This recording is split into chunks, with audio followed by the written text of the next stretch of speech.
Today, I'm going to tell two totally insane medical mystery stories. But before we get into those stories, if you're a fan of the strange, dark, and mysterious delivered in story format, then you've come to the right place because that's all we do, and we upload once a week. So, if that's of interest to you, the next time the like button is feeling down, give them a Jack-in-the-Box toy to cheer them up. But make sure you don't give them a normal Jack-in-the-Box. Instead, give them one that's filled with angry hornets. Also, please subscribe to our channel and turn on all notifications so you don't miss any of our weekly uploads. Okay, let's get into today's stories. 48. A German doctor named Karl Heinrich August von Bureau was just opening up his private medical practice in East Prussia when a teenage boy burst in through the doors looking totally frantic. Before the doctor could ask any questions, the teenager blurted out that another boy in town needed his help right now. When the doctor asked, what does the boy need? The teenager would say, well, the boy is honking like a goose. For a second, Dr. von Bureau thought this might be a joke, but then he saw the look on the teenager's face, and he could tell he was very upset and very serious. So the doctor grabbed his bag, and he ran outside with the teenager, and they hailed a horse and carriage, and they told the driver to hurry up. When Dr. von Bureau and this teenager arrived at the honking boy's house, the honking boy's mother came running outside looking totally flustered, and she flagged down the doctor and then brought him inside her house. And as she led the doctor through the home towards her son's bedroom, she explained what was going on. She said her 12-year-old son had been outside playing with his friends when suddenly he had developed this really intense coughing fit, kind of out of nowhere.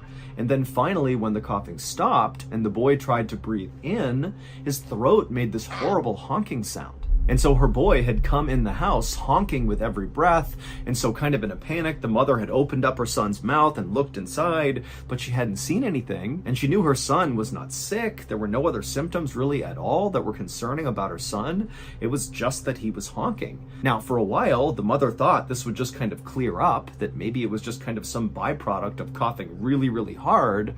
But now it had been 18 hours and the boy was still honking with nearly every breath, which is why she had finally told the teen to go get the doctor.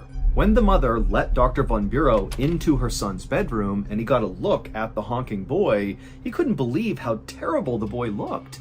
His face was all swollen and kind of bluish, and he was sweating profusely, and when the doctor watched him try to breathe in, not only did he honk, but also very clearly this boy was really struggling just to breathe. So it was more than the sound, it looked like he was suffocating. And so the doctor rushed over to the boy and told him to open up his mouth. The boy did, and the doctor looked into his mouth, but there was nothing he could see that was blocking his airway. And so the doctor just put his finger into this boy's mouth and he reached down inside, and suddenly he felt something lodged in the boy's throat that was small and hard. And he couldn't quite grab it, so he grabbed his forceps, which are kind of like big tweezers, and he reached back into the boy's mouth and he tried to grab this object that was clearly obstructing his throat, but the object was too slippery and the doctor could not pull it out. And so the doctor is looking at this boy who's obviously struggling to breathe, and he's thinking to himself, if I don't get in there and get this obstruction out, this kid is going to die. And so the doctor made a decision right then and there to perform an emergency tracheotomy, which is a surgery where you basically cut a hole in someone's neck in order to create a hole in their throat to let air go in.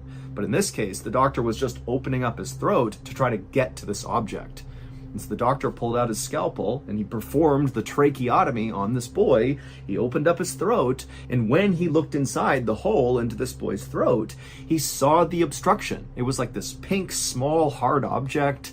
And so the doctor just reached in, scooped it with his finger, and pulled it out. And right away, the boy could breathe again. He was not honking anymore. It was obvious that this fixed the problem, but the doctor and the mother are just looking at this object in the doctor's hand, having no idea how to react to this because it made no sense. The object that was trapped in this boy's throat that was making him honk like a goose was a literal goose's larynx. The larynx is a hollow tube in your throat that helps you make sound. In humans, we call it the voice box. And right before this boy began honking, he was playing a game with his friends that involved taking recently severed goosenecks and blowing through them like they were trumpets. And at some point, as this boy was doing it, he began to cough for some reason, and on the inhale, during one of these coughing fits, he had this gooseneck in front of his mouth, and so when he inhaled suddenly, he inhaled the goose larynx. And so that was why he sounded like a goose. He literally had a goose's voice box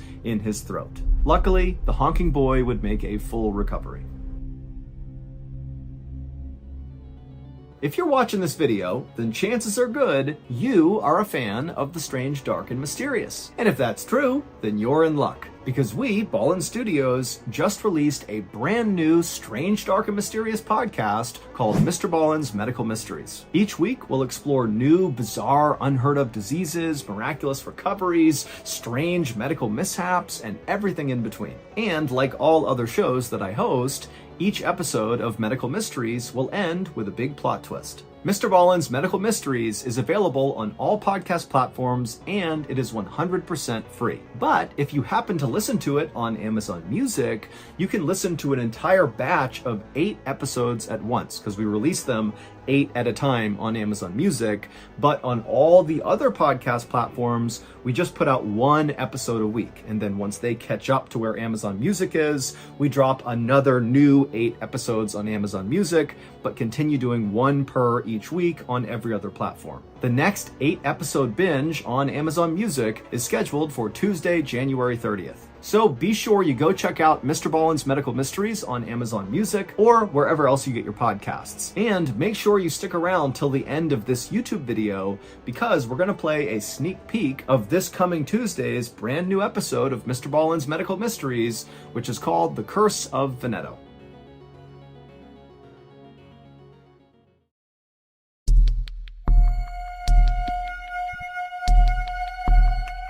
On the afternoon of February 1st, 2013, a retired Army veteran named Robert Smith limped his way into the emergency room at the Veterans Affairs Medical Center in Washington, D.C. Robert checked in at the triage desk, but then instead of sitting down with the rest of the patients who were waiting, he leaned up against the wall and just grimaced.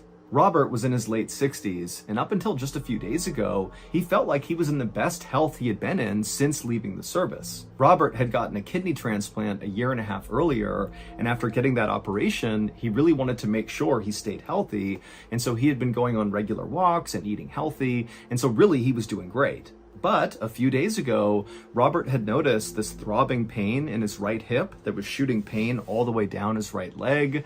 And he assumed, this had to be from maybe overdoing it on one of his walks. But the pain had continued to get worse and worse over the last few days. And so that was why he was finally here at the hospital. A nurse eventually called Robert's name, and so Robert, he came off the wall and hobbled over to her, and she led him down a hallway into an exam room. Once they got inside the room, the nurse would take Robert's vitals, which were all normal, and then after doing that, she said she was going to go out and get the doctor. A couple minutes later, the doctor walked into the room, and she reviewed Robert's chart and talked to Robert about his symptoms, and then afterwards, she concluded that very likely what Robert had was something called sciatica. Sciatica is pain caused by pressure on the sciatic nerve, which travels from the lower back down each leg. And while sciatica is definitely very uncomfortable and very painful, it's not usually a big deal, and it typically clears up on its own without treatment. And so the doctor told Robert that he should just go pick up some ibuprofen, so over-the-counter pain medication, and take that every couple of hours and just wait for this thing to pass, and then he'd be fine. And so Robert was totally relieved. He thanked the doctor, he thanked the nurse, and then he left and headed back to his home. But despite doing what the doctor said and taking pain meds and just kind of taking it easy, the pain in Robert's leg did not go away. And then on the morning of February 4th, so 3 days after Robert's trip to the ER, he woke up and not only was his right hip and leg still sore, but now when he tried to stand up, he couldn't put any weight on his right leg. It just felt too weak and it was kind of tingly. Something just felt off about it. And also Robert felt very nauseous. And so Robert told himself that, maybe what was going on here is he was taking too much ibuprofen and it was upsetting his stomach, and maybe it was also affecting his leg negatively or something. He didn't know. And so that day he just sat on the couch and watched TV trying to tell himself that he was okay. It's just sciatica, take a little less pain meds and you'll be okay. But that didn't work, because the next day when he woke up, he was in even worse shape. Now, he not only had this pain and weakness in his right leg, and he had nausea still, but also he now had this new pain in his abdomen that was located right around where the scar was from his kidney transplant, and Robert was also starting to spike a fever. And fevers in transplant patients are a really big deal, because a fever in a transplant patient could mean an infection. People who get transplants are then given medication that keep their bodies from rejecting their new organ or organs. This medication works by basically suppressing that person's immune system. This prevents the body from mistakenly attacking the new organ, but it also means that if their body gets a real infection, they will have a really hard time fighting it off, because again, this medicine is basically stopping the immune system. And so when Robert saw he had a fever in conjunction with these other symptoms that were not going away, he knew he had to go back to the hospital, because obviously this was not just sciatica. Robert was too sick and weak to drive himself to the hospital, so he asked his neighbor to drive him. And as they were driving to the hospital, Robert basically sat in the passenger seat, rocking back and forth, not saying anything because he was so uncomfortable. And the neighbor, the whole time they're driving, they just kept looking over at Robert, because not only did Robert look totally miserable, but also Robert was sweating profusely, like so much so that it looked like he had just sprinted a 5K. I mean, he was drenched in sweat. And so the neighbors looking at him thinking, like, what's wrong with this guy? Finally, the neighbor arrived at the hospital, and Robert, he managed to get out on his own, and he thanked the neighbor, and then Robert hobbled his way back through the doors into the ER. And then a few minutes later, Robert was in an exam room, and his doctor walked in, and she took one look at him and saw how horrible he looked, and without any hesitation, she said, "You're getting admitted right now." It was clear to Robert's doctors that he had some kind of virus or infection that his body was trying and failing to fight off. When they tested his blood, they saw his white blood cell count was elevated, which is a sign that the body's immune system is launching some kind of a response. But the doctors didn't know what his immune system was responding to. Even though Robert had this acute pain in his abdomen around the site of the kidney transplant, his kidneys seemed to be working just fine. And so whatever was going on with him didn't seem to be linked to his transplant. The profuse sweating did seem pretty odd, but considering Robert had a really high fever, it wasn't totally inexplicable. So basically, Robert's symptoms were weird, but kind of generic. They didn't tell the doctors specifically what was wrong with him. They just knew something was wrong. So they just hooked Robert up to an IV and began administering a broad spectrum antibiotic, which is something that treats a whole variety of different infections. And then after that, the doctors just began testing Robert over and over and over again for all these different things that could be the cause for his illness. But every test they ran came back negative.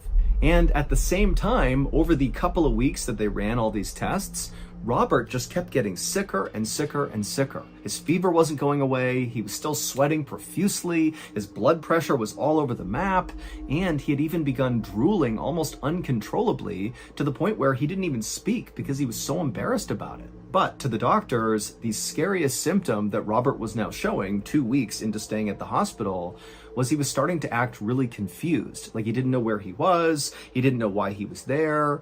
And so that told the doctors that, whatever his body was fighting, it had made its way up into his brain.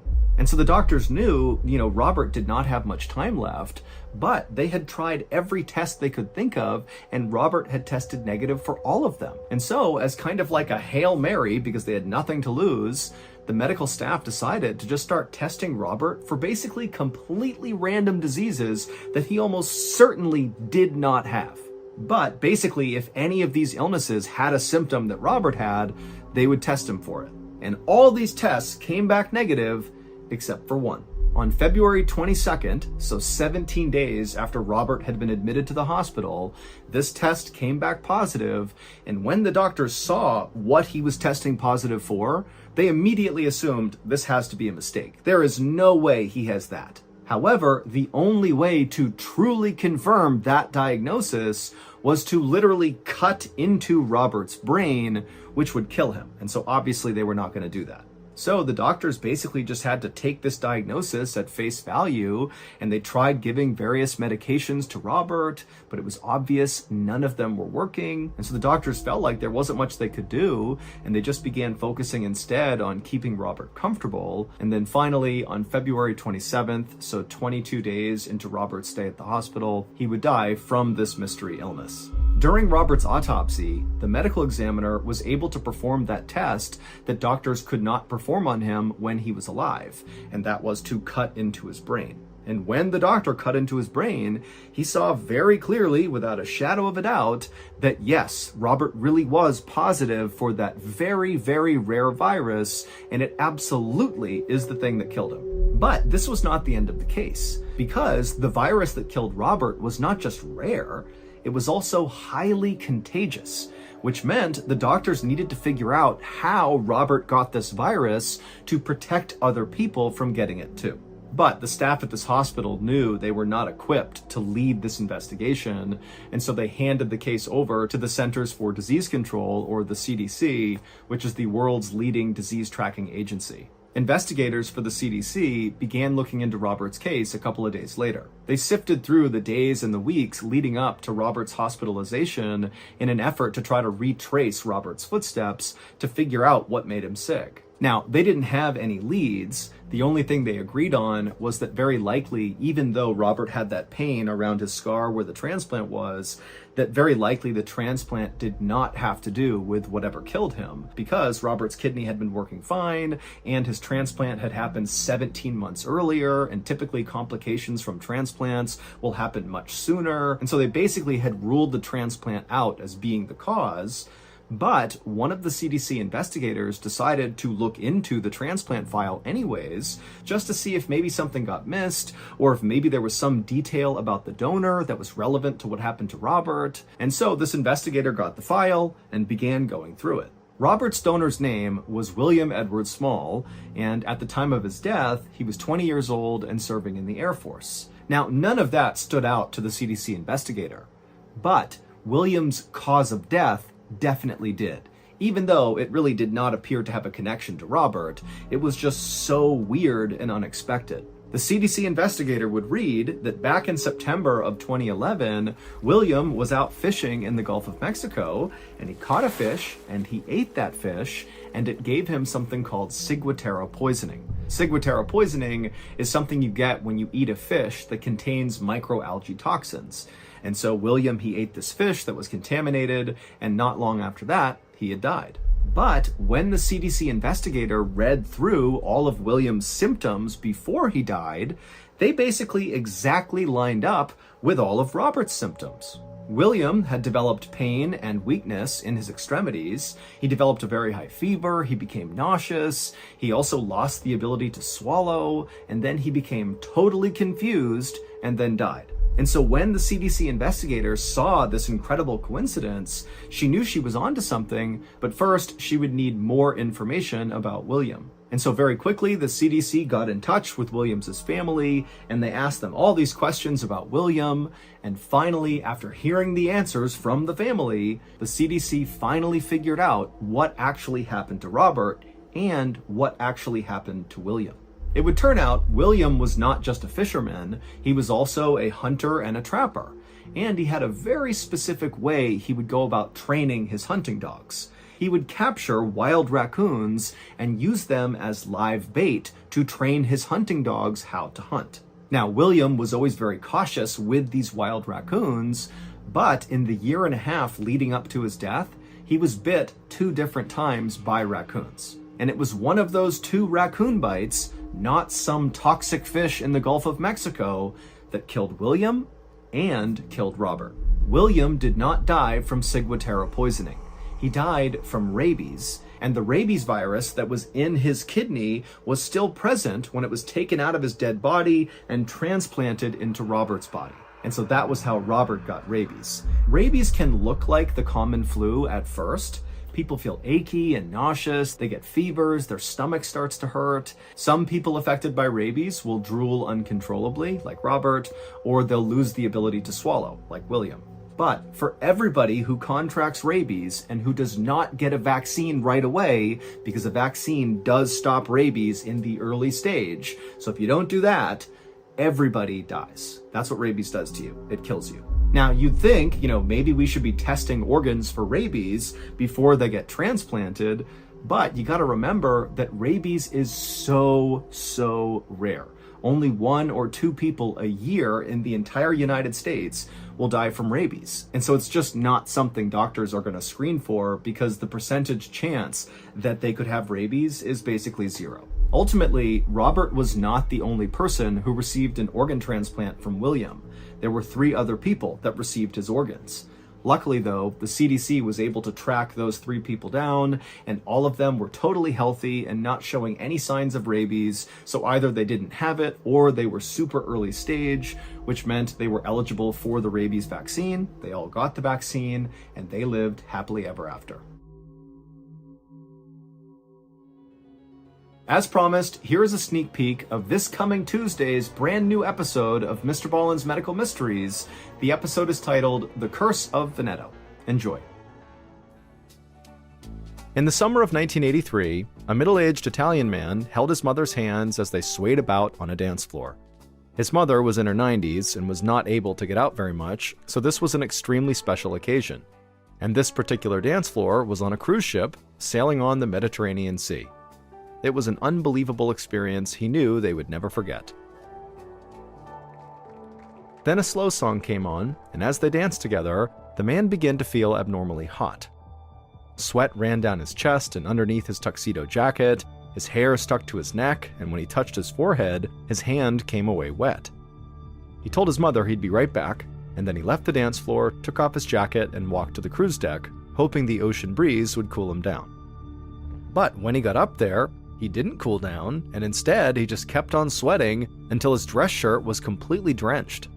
The man finally just ran to a bathroom in one of the cruise ship's long hallways, and he ran right over to the sink, turned on the cold water, and splashed it on his face. But when he looked up at his reflection, he couldn't believe what he was seeing. Not because of how much he was sweating, but because when he looked at his eyes, he could see his pupils had shrunk to 2 tiny pinpricks. Suddenly, he knew exactly what was wrong. He stared at his sweaty reflection and told himself he would go back out there on the dance floor and he would enjoy this night with his mother. He had to make every second count, because he was certain he'd be dead within a year. So that's going to do it. I hope you enjoyed the sneak peek. Go check out Mr. Ballen's Medical Mysteries on Amazon Music or wherever else you get your podcasts. Wait, don't go anywhere. If you're looking for more strange, dark, and mysterious videos, click here.